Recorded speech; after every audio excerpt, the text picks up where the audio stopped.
হে আমার বাবা, হে আমার চাচা, আরবের মক্কার হাশেম বংশের যে মুহাম্মদ আছে সে সত্য নবী, তার উপরে তোমরা ঈমান আনয়ন করো, তাকে মানো, তার অনুসরণ করো। এটা তারা তাদের নিকট আত্মীয়দেরকে এটা বলে বেড়ায়। কিন্তু করে নামাজ কিভাবে পড়ে, রোজা রাখে কিনা, মানুষদের সাথে ন্যায় করে কিনা, হক কথা বলে কিনা, জুলুম করে কিনা, আল্লাহ রাব্বুল আলামিন শুধু এগুলাই দেখবেন, আমল দেখবেন, আমল দেখবেন, আমল দেখবেন।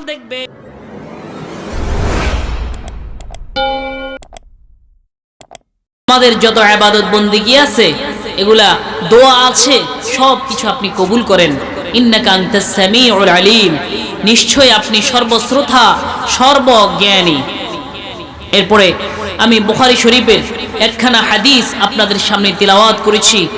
হাদিস শরীফের মধ্যে আল্লাহ রাসূল বলেন, ক্বালা রাসূলুল্লাহি সাল্লাল্লাহু আলাইহি ওয়াসাল্লাম, ইন্নামাল আ'মালু বিন্নিয়াত। নুরানির ছোট ছোট বাচ্চারা, 6 বছর 5 বছরের বাচ্চারা এটা জানে, অর্থাৎ সমস্ত কাজ নিয়ত অনুযায়ী হয়ে থাকে, নিয়ত অনুযায়ী কাজ হয়।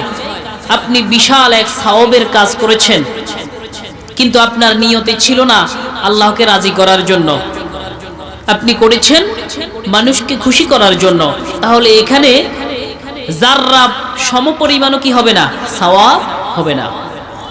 মুহতারাম হাজিরিন, আমাদের ইবাদত বন্দেগী কবুল হওয়ার জন্য কিছু শর্ত আছে। যেমন নামাজ পড়ার জন্য কিছু শর্ত আছে।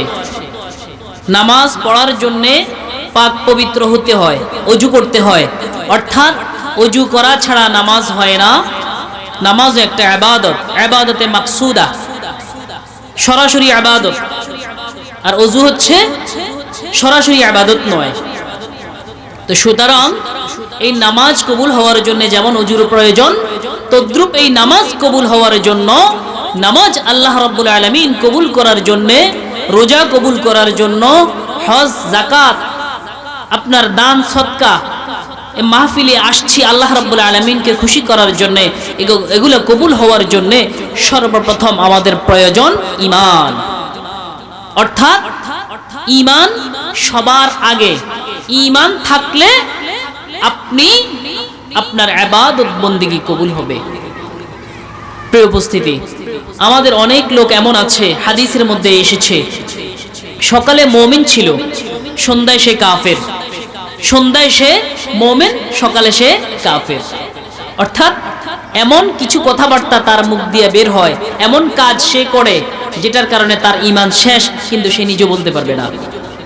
সে কাফের, সে অমুসলিম, কিন্তু সারাদিন মসজিদে পড়ে থাকে, আল্লাহ রাব্বুল আলামিনের ইবাদত বন্দেগী করে, সব সময় করে, কিন্তু ইবাদত কবুল হয় নাই, হচ্ছে না। বিশেষ করে মা বোনদের লানত দেয়, অভিশাপ করে, কুফরি কালাম মুখে উচ্চারণ করে। কুফরি কালাম মুখে উচ্চারণ করলে, আল্লাহ রাব্বুল আলামিনের শানে এমন কথা বললে, এগুলোর মাধ্যমে ঈমান চলে যায়। যখন ঈমান চলে গেল, তার ইবাদত বন্দেগী কিছুই কবুল হচ্ছে না, সে ইবাদত বন্দেগী করতেছে। মুহতারাম হাজিরিন, হযরত আব্বাস রাদিয়াল্লাহু তাআলা আনহু এখনো মুসলমান হন নাই, এখনো ইসলাম গ্রহণ করেন নাই। তিনি বলেন যে আমরা কাবা শরীফের রক্ষণাবেক্ষণ করি, কাবা শরীফকে আবাদ করি, হাজিদেরকে পানি পান করাই, জমজমের পানি সরবরাহ করি।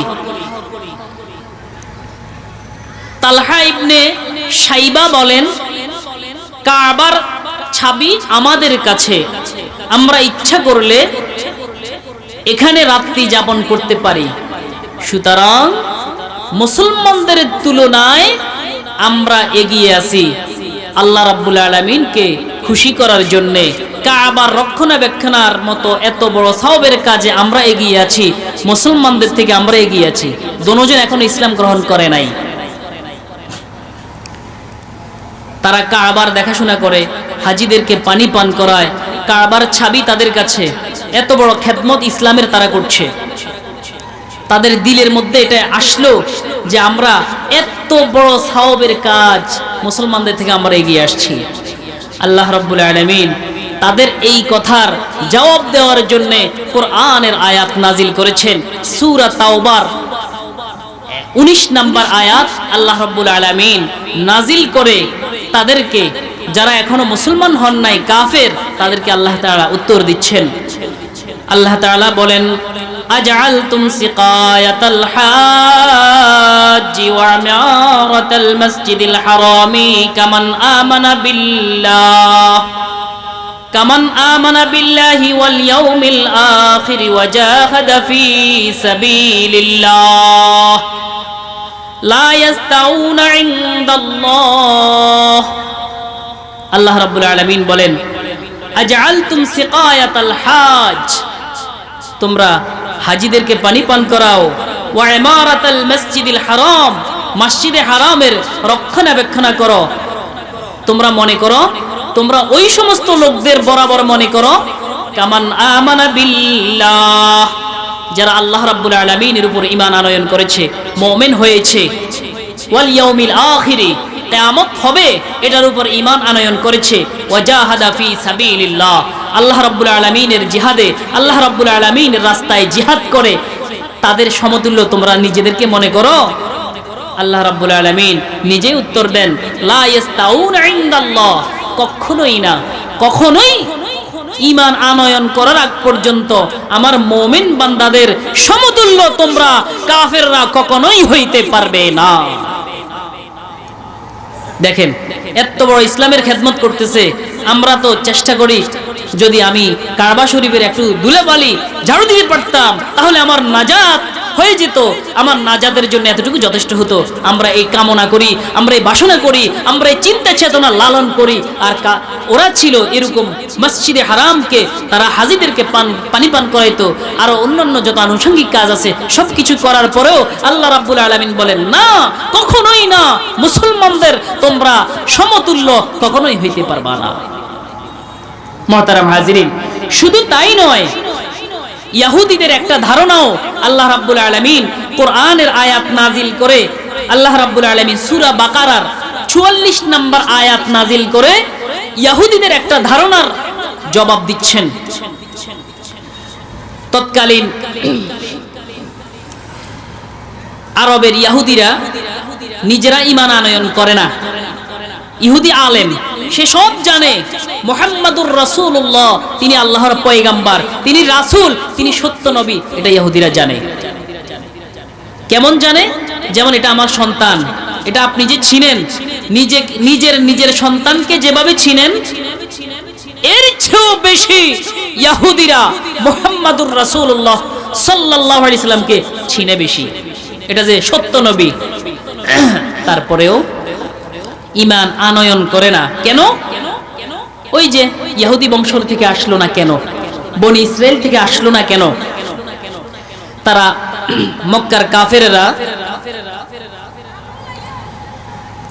নিকট আত্মীয় যারা আছে তাদেরকে বলে, হে আমার বন্ধু, হে আমার ভাই, হে আমার বাবা, হে আমার চাচা, আরবের মক্কার হাশেম বংশের যে মুহাম্মদ আছে সে সত্য নবী, তার উপরে তোমরা ঈমান আনয়ন করো, তাকে মানো, তার অনুসরণ করো। এটা তারা তাদের নিকট আত্মীয়দেরকে এটা বলে বেড়ায়, কিন্তু নিজেরা ঈমান আনয়ন করে না। আল্লাহ রাব্বুল আলামিন তাদের ইহুদিদেরকে এই উত্তরটা দেওয়ার জন্য সূরা বাকারার 44 নম্বর আয়াত নাজিল করে আল্লাহ তাআলা ইহুদিদেরকে উত্তর দিচ্ছেন। আল্লাহ তাআলা বলেন, আতা'মুরুনান নাসা বিল বিররি ওয়া তানসাউনা আনফুসাকুম ওয়া আনতুম তাতলুনাল কিতাব আফালা তা'কিলুন। ও মক্কার ইহুদি আলেমেরা, তোমরা যা করতেছো আমি আল্লাহ রাব্বুল আলামিন সবকিছু অবলোকন করতেছি। আতা'মুরুনান নাস, তোমরা মানুষদেরকে বিল বিররি, সৎ কাজের আদেশ দিচ্ছ, নেক কাজের আদেশ দিচ্ছ, কোনটা হক সেই হকের বাণী তাদেরকে শোনাইতেছ। আতা'মুরুনান নাস বিল বিররি ওয়া তাসাউনা আনফুসাকুম ওয়া তাতলুনাল কিতাব ওয়া আনতুম তাতলুনাল কিতাব। তোমরা ঠিকই কিতাব পড়ছো, আসমানি কিতাব তোমাদের হাতে আছে, তোমাদের নিকট রয়েছে। তোমরা হকের বাণী, সত্যের বাণী মানুষদেরকে শুনাইতেছ, অথচ নিজেরা নিজেদেরকে ভুলে আছো। আফালা তাকিলুন, আফালা তাকিলুন, কেন তোমরা বুঝছো না? তোমরা কেন হক অনুযায়ী আমল করতেছ না? নিজেদের বুঝ নিজেরা কেন পাইতেছ না? মানুষদেরকে বলতেছো যে মুহাম্মদ আল্লাহর নবী, মুহাম্মদ সত্য নবী, মুহাম্মাদের উপর তোমরা ঈমান আনয়ন করো, মুহাম্মদ যেই কথা বলে সেটা মানো। তোমরা অথচ নিজেরা মানছো না, তোমরা মানুষদেরকে সৎ আদেশ দিতেছ। এটা বলে ইহুদিরা যে ভ্রান্ত আকীদা পোষণ করছে তার উত্তর আল্লাহ রাব্বুল আলামিন দিচ্ছে। অর্থাৎ এটা দ্বারাও বুঝাইতেছে তোমরা যতই সৎ কাজ করো, নিজে আমল না করো, নিজে ঈমান আনয়ন না করো, ততক্ষণ পর্যন্ত তোমার ইবাদত বন্দেগী কবুল হবে না। তুমি মুমিন নয়, তুমি কাফের। তাহলে ইবাদত কবুল হওয়ার এক নম্বর শর্ত কি? ঈমান। এক নম্বর শর্ত কি? ঈমান। এখন কেউ কেউ বলবে যে আমাদের ঈমান আছে, আমরা মুসলমান। আপনার ঈমান আছে কিনা আপনি চিন্তা করলে আপনি বুঝতে পারবেন আপনার ঈমান আছে কিনা। আমি বলতে পারবো না। কারণ কি? সাহিবুল বাইতি আদরা বিমা ফিহি, যে ঘরের মালিক সে জানে তার ঘরে কি কি সম্পদ আছে। কেমন? যে ঘরের মালিক সেই জানে তার ভিতরে কি আছে। সুতরাং প্রত্যেক মানুষই বুঝতে পারবে আপনার ঈমান কতটুকু আছে। আপনি নামাজ কার জন্য পড়েন, আপনি নামাজ কিভাবে পড়েন, আপনার নামাজের মধ্যে খুশু এবং খুজু আছে কিনা আপনি নিজে বুঝতে পারবেন। আপনার এই 30 বছর, 40 বছর, 50 বছর, 60, 70 বছর জীবনে কি কি কুফরি কথা বলেছেন, আল্লাহর সাথে কি কি শিরক করেছেন, কোন কোন জায়গায় অন্যায় অপরাধ করেছেন, তওবা করেছেন কিনা, চোখের পানি জড়াইছেন কিনা, এটা আপনি ছাড়া, আপনার আল্লাহ ছাড়া আর কেউ জানে না। সুতরাং আপনি আগে যদি ঈমান চলে যায়, নতুন করে ঈমান আনয়ন করে আল্লাহর কাছে তওবা করে কান্নাকাটি করে তারপরে আবার আমল শুরু করেন। তাহলে ইবাদত কবুল হওয়ার এক নম্বর শর্ত কি? ঈমান। মুহতারাম হাজিরিন, ইবাদত বন্দেগী কবুল হওয়ার 2 নম্বর শর্ত ইখলাস। কি বলেন? ইখলাস। ইখলাস সম্পর্কে আলাদা একটা কি আছে? সূরা আছে, সূরা ইখলাস, সূরাতুল ইখলাস। অর্থাৎ ইখলাস যদি না থাকে, ইখলাস মানে কি? নিরেট স্বয়ং আল্লাহ রাব্বুল আলামিনের জন্য যদি ইবাদত না হয়, কাউকে দেখানোর জন্য হয়, কারো ভালো পাওয়ার জন্য হয়, তাহলে এটা সম্পূর্ণ শিরক। এটা আল্লাহ রাব্বুল আলামিন কখনোই কবুল করবেন না। মুসলিম শরীফের হাদিস এসেছে, আন আবি হুরায়রা রাদিয়াল্লাহু তাআলা আনহু قال قال رسول الله صلى الله عليه وسلم إن الله لا ينظر إلى صوركم وأموالكم ولكن ينظر إلى قلوبكم وأعمالكم। আল্লাহ রাব্বুল আলামিন বান্দাদের মধ্যে কে সুন্দর, কার হাত সুন্দর, কার পা সুন্দর, কার অবয়ব অত্যন্ত দেখতে নাদুস নুদুস, এলাকার মধ্যে সুঠম দেহের অধিকারী, চক্ষু সুন্দর, চেহারা সুন্দর, চালচলন সুন্দর, হাঁটা সুন্দর, চলা সুন্দর, এইগুলার দিকে আল্লাহ রাব্বুল আলামিন দেখবেন না। ওয়া আমওয়ালিকুম, কার 5 তলা বাড়ি আছে, কার সম্পদ সবচেয়ে বেশি, এই এলাকার মধ্যে সবচেয়ে ধনী কে, আল্লাহ রাব্বুল আলামিন না দেখবে চেহারার দিকে, না দেখবে সম্পদের দিকে। ওয়ালাকিন ইয়ানজুরু ইলা কুলুবিকুম ওয়া আমালিকুম, আল্লাহ রাব্বুল আলামিন একমাত্র দেখবেন অন্তরের দিকে, কার অন্তরের অবস্থা, কার অন্তরের মধ্যে ইখলাস আছে, কার অন্তর কি রকম রয়েছে, অন্তরের মধ্যে আল্লাহ রাব্বুল আলামিনের স্থান কি পরিমাণ আছে, দুনিয়ার মোহাব্বত অন্তর কি ছেয়ে আছে না আল্লাহ রাব্বুল আলামিনের ইশক ভালোবাসা, আল্লাহ রাব্বুল আলামিনের ইবাদত বন্দেগীতে আল্লাহ রাব্বুল আলামিনের হুকুম আহকাম পালনের জন্য অন্তর্মুখী আছে, আল্লাহ রাব্বুল আলামিন এটা দেখবেন। ওয়া আমালিকুম, কি কি আমল করে, নামাজ কিভাবে পড়ে, রোজা রাখে কিনা, মানুষদের সাথে ন্যায় করে কিনা, হক কথা বলে কিনা, জুলুম করে কিনা, আল্লাহ রাব্বুল আলামিন শুধু এগুলাই দেখবেন। আমাল দেখবেন, আমল দেখবেন, আমল দেখবেন, অন্তরের অবস্থা দেখবেন। তাহলে সৌন্দর্য দেখবেন না, ধন দৌলত দেখবেন না, শুধু দেখবেন এই ছোট্ট বাম সাইডে, বুকের বাম সাইডে যে কলব, হৃদয়, অন্তর রয়েছে, আল্লাহ রাব্বুল আলামিন এই অন্তর অবস্থায় পর্যবেক্ষণ করবেন, অন্তরটাই দেখবেন তোমার অন্তরের অবস্থা কেমন। আল্লাহ রাব্বুল আলামিনের ইবাদত বন্দেগী কি মানুষকে দেখানোর জন্য করো? না, আল্লাহ রাব্বুল আলামিনের জন্য করো, এটা আল্লাহ রাব্বুল আলামিন দেখবেন। মুহতারাম হাজিরিন, বর্তমানে যে দান দক্ষিণা করা হয়, সর্বপ্রথম চাউলের একটা বস্তা নিয়ে আসা হয়, চাউলের বস্তা একটা, আর মিডিয়া নিয়ে আসা হয় 10-12টা। মিডিয়া চালু করে চাউলের বস্তা থেকে 1 কেজি চাউল 10 জনে মিলে একজন লোকের হাতে দিচ্ছে। বলেন এটা কিসের জন্য দিচ্ছে? আল্লাহ রাব্বুল আলামিন রাজির জন্য? কখনোই না, মানুষকে দেখানোর জন্য যে এই চাউল 1 কেজি চাউল দিতেছি, আমরা জনগণের খেদমত করার জন্য, মানুষের সেবা করার জন্য এসেছি, এই অনুদান দিচ্ছি সমাজ সেবা করার জন্য। অথচ সম্পূর্ণ শিরকি, সম্পূর্ণ রিয়াকারী এরা। এই যে এখন সামনে নির্বাচন আসতেছে, নির্বাচনের মাঠ এখন গরম, বড় বড় নেতারা যারা নামাজের খবর নাই, রোজার খবর নাই, বিশাল বড় বড় সুদের সাথে জড়িত, ঘুষের সাথে জড়িত, বড় বড় অন্যায় জুলুমের সাথে জড়িত, তারা নির্বাচন আসলে সামান্য কিছু ত্রাণ অনুদান ক্যামেরার সামনে দিয়া, আবার কেউ কেউ নেতা আছে পরে নিয়েও নেয়, আছে কিনা, দিয়া মানুষকে দেখায়, দেখো মানুষদেরকে দিচ্ছি, দান করতেছি, সবাইরে জানাই দেয়। এটা হচ্ছে সম্পূর্ণ রিয়া, লৌকিকতা। এটা সম্পূর্ণ, এটা যে করবে তার ঈমান থাকবে না, এটা শিরকি।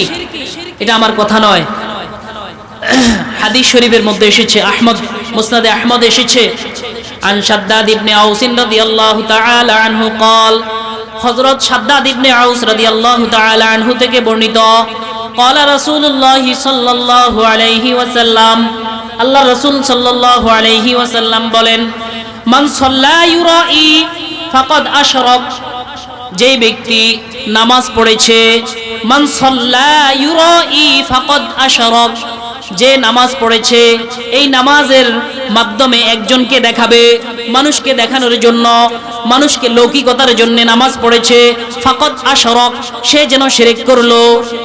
ওয়ামান সামা ইউরাই ফাকাদ আশরাক, যে রোজা রাখলো মানুষকে দেখানোর জন্য, অমুকে বলবে আমি রোজাদার, সে যেন শিরক করলো।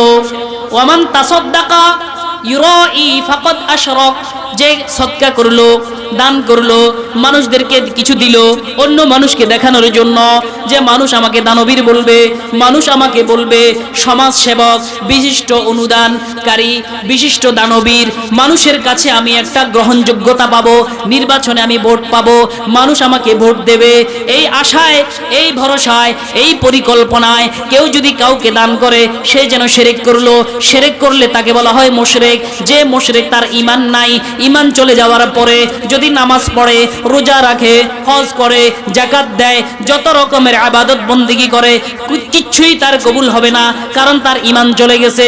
মানুষকে দেখানোর জন্য আল্লাহ রাব্বুল আলামিন বলবে, কাল কিয়ামতের ময়দানে আল্লাহ রাব্বুল আলামিন বলবে, ও আব্দুল খালেক, অমুক দিন অমুক ব্যক্তিকে যে অনুদান দিয়েছিলা, আমি আল্লাহ রাব্বুল আলামিনকে রাজি এবং খুশি করার জন্য দাও নাই, তুমি রাজি খুশি করার জন্য দিয়েছ। তোমার দলের নেতাকে, অমুক সমাজকে, রাষ্ট্রকে, মানুষকে খুশি করার জন্য অনুদান দিয়েছ, অর্থাৎ মানুষ তোমার উপরে রাজি হবে, তোমাকে ভোট দেবে, তোমাকে নির্বাচনে বিজয় করবে, তোমাকে জয়যুক্ত করবে, মানুষের ভোট পাওয়ার জন্য, আমি আল্লাহ রাব্বুল আলামিনকে খুশি করার জন্য দাও নাই। সুতরাং তুমি শিরকি করেছ। যার কাছে যাকে অনুদান দিয়েছ তার কাছে যাইয়া সওয়াব নাও, অর্থাৎ জাহান্নামী, অর্থাৎ কি জাহান্নামী। হাদিসে এসেছে কিয়ামতের দিন আল্লাহ রাব্বুল আলামিন যখন কাউকে এই কথা বলবে, এই কাজ কেন করলা, এই কাজ কেন করলা না, শুধু এতটুকু প্রশ্ন যদি আল্লাহ রাব্বুল আলামিন করে, তার আর কি নাই, জাহান্নাম ছাড়া উপায় নাই, ডাইরেক্ট জাহান্নাম। এই কথা যদি কাউকে আল্লাহ রাব্বুল আলামিন বলেন। সুতরাং ইবাদত কবুল হওয়ার জন্য দ্বিতীয় শর্ত কি? ইখলাস। 1 নাম্বার ঈমান, 2 নাম্বার ইখলাস। ইখলাস নাই, আপনার ইবাদত বন্দি কিছু কবুল হবে না। শুধু আপনি ঘর একটা বানাইছেন কিসের জন্য? অহংকার করার জন্য, শেষ। এই ঘরে থাকা আপনার জন্য আর বৈধ নয়। বছর কি বছর এই ঘরে বাস করতেছেন, আপনার জন্য জায়েজ নাই। হযরত আশরাফ আলী থানভী রাহমাতুল্লাহি আলাইহি বলেন, মানুষ ঘর বানায় 4 কারণে। কয় কারণে? 4 কারণে ঘর নির্মাণ করে। 1 নাম্বার বসবাস করার জন্য। যদি কেউ বসবাস করার জন্য ঘর নির্মাণ করে তাহলে এটা বৈধ, জায়েজ। 2 নাম্বার সৌন্দর্যের জন্য ঘর নির্মাণ করলে, অর্থাৎ 2 নাম্বার আরাম। আমি একটু আরাম পাওয়ার জন্য, যেমন সাধারণ ঘর যদি তৈরি করি, টিনের ঘর যদি হয়, গরমকালে গরম বেশি, শীতকালে শীত বেশি, একটু বিল্ডিং করলো, ছাদ দিল আরামের জন্য, এটাও বৈধ, অসুবিধা নাই। 3 নাম্বার সৌন্দর্যের জন্য ঘর নির্মাণ করে, একটু ঘরের সৌন্দর্য বর্ধন করার জন্য কিছু টাইলস লাগালো, ঘরকে সাজালো সুন্দরের জন্য, এটাও বৈধ। 4 নাম্বার কারণ, ঘর নির্মাণ করেছে অহংকার করার জন্য। এই এলাকার মধ্যে আমার ঘরই হবে একমাত্র ঘর, আমার বিল্ডিং দেখা মানুষের তাক লাগিয়ে যাবে, মানুষ বলবে অমুকের বাড়িটা, অমুকের ঘরটা এত সুন্দর। এই উদ্দেশ্যে যদি ঘর নির্মাণ করে তার জন্য এটা জায়েজ নাই। অহংকার আর তাকাব্বুরি আর রিয়া করার জন্য করেছে, ইখলাস পরিপন্থী। সুতরাং এই ঘরে যতদিন বাস করবে ততদিন সে আল্লাহর নাফরমানিতে লিপ্ত থাকবে। সুতরাং ঘর নির্মাণের সময় নিয়ত করবেন একটু আরাম করার, আরামে থাইকা আল্লাহ রাব্বুল আলামিনের ভালোভাবে ইবাদত বন্দেগী করবেন। যদি আপনার নিয়ত, আমি হাদিস বুখারী শরীফের যে হাদিস পড়েছি, ইন্নামাল আমালু বিন্নিয়াত, আপনি এখানে বসে আছেন, নিয়ত ছিল কিছু হেদায়েতি কথাবার্তা শুনে আল্লাহ রাব্বুল আলামিনকে ডাকবো, আল্লাহর কে রাজি খুশি করাবো, জায়েজ। এবং চতুর্দিকে ফেরেশতা বেষ্টন করে থাকবে আসমান পর্যন্ত, শুধু সওয়াব লেখাই থাকবে। আপনি বাজারে আসছেন, বাজারে আইসা বাজারের যে দোয়া পড়ে বাজারে এই মাথা ঘুরেন 24 ঘন্টা, যতক্ষণ বাজারে থাকবেন ততক্ষণ পর্যন্ত আপনার আমলনামায় সওয়াব লেখা হবে। সুবহানাল্লাহ। তো আপনি পার্কে গেছেন, পার্কে কোথায় গেছেন বলেন? পার্কে গেছেন, ওই পার্কে যাই ঝুলতেছেন, পার্কে যাই দোলনা খাইতেছেন, নিয়ত আছে আমি এখানে দেখতে এসেছি আল্লাহ রাব্বুল আলামিনের নিয়ামত, আল্লাহ রাব্বুল আলামিনের মাখলুকাত নিয়ে আপনি চিন্তা ফিকির করতেছেন, আপনি সবকিছুই করতেছেন, তাহলে আপনার ওখানে কোনো গুনাহ নাই, সওয়াব। কবি আল্লামা ইকবাল রহমতুল্লাহ আলাইহি বলেন, तुम शौक से कॉलेज में गोरो पार्क में जो लो, तुम शौक से कॉलेज में गोरो पार्क में जो लो, मगर अल्लाह और उसके रसूल के हकीकत के ना बोलो। তুমি শৌক আগ্রহের সাথে, জাউকের সাথে, উদ্দীপনার সাথে পার্কে যাই ঝুলো, যেখানেই রাস্তায় ঘুরো, আল্লাহ এবং তার রাসূলের বাস্তবতাকে ভুলিও না। এটা যদি হয়, আপনি বাজারে থাকেন, হাটে থাকেন, বাজারে, বাড়িতে, ঘরে, যেখানেই থাকেন সেখানেই আপনার সওয়াব লেখা হবে। সুবহানাল্লাহ। সুতরাং ঘর নির্মাণের সময় হোক, যেখানেই হোক, একটা নিয়ত করে ফেলবেন, তাহলে আপনার কিন্তু সওয়াব হইতে থাকবে। আপনি চাকরি করেন, অফিসে বসে আছেন, আপনি চাকরি করেন, সারাদিন চাকরি করেন, শুধু নিয়ত থাকবে এই চাকরি করে আমি আমার জীবিকা নির্বাহ করব, বাল বাচ্চাকে খাওয়াবো, সন্তানকে খাওয়াবো, স্ত্রীকে খাওয়াবো, সব লেখা থাকবে। আর আমি আল্লাহর ইবাদত বন্দেগী করব, এর মাধ্যমেও সওয়াব লেখা থাকবে, লিখতে ফেরেশতারা লিখতে থাকবেই থাকবে। সুতরাং যেখানেই যাই ভালো নিয়ত করে ফেলবো ইনশাআল্লাহ।